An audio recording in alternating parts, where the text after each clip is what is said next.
کومنتا مطرانه که دهو که کوته دا صفکاتی و بیرزی پیغمبر خوشتوی محمد صلوات خود سر بن کریه کارودان مازم دیف خود آینان.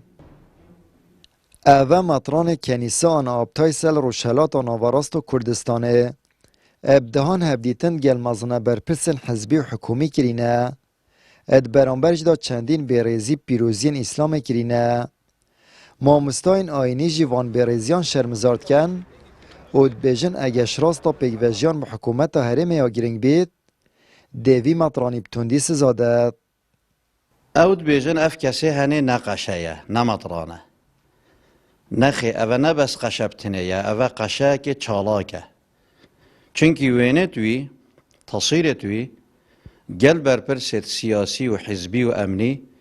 مصرین بلگه لی اوه مصرین اختباره بو حکمت آمه که یا راست دوی چنده دا وقتی بحثی پیک و جیانت کت یا نه اگر اف مروف هنه تندی سزادا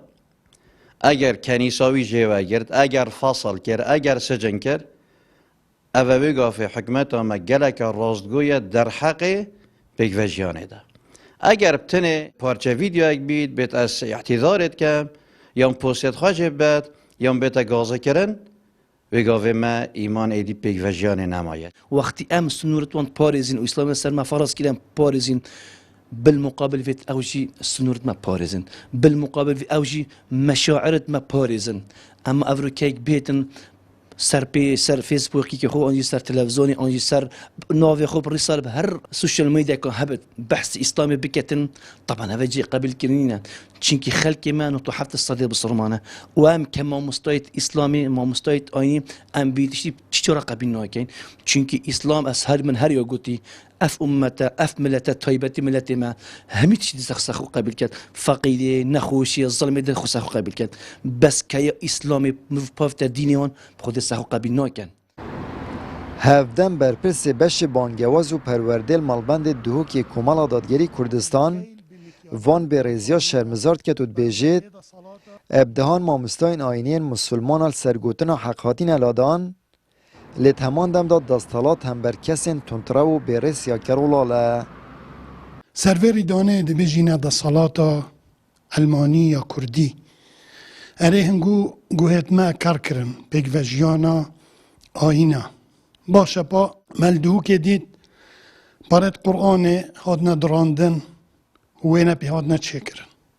نوكاجي أفي مخلوق هني قشايا كمطرانة أبريزيا كر برامبر پیغمبر خوده يعني كإجراءات هوا كهلويست هوا برو وظيفه چنده يعني مخابني وده بينين دم امام صاحب آيني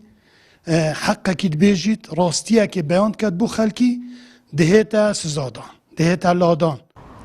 بردامی حالت صفکاتی و برزی کرنه پیروزین اسلام الولاته کی کوزیده ترین و تو 5 صادیا خلکه و مسلمانن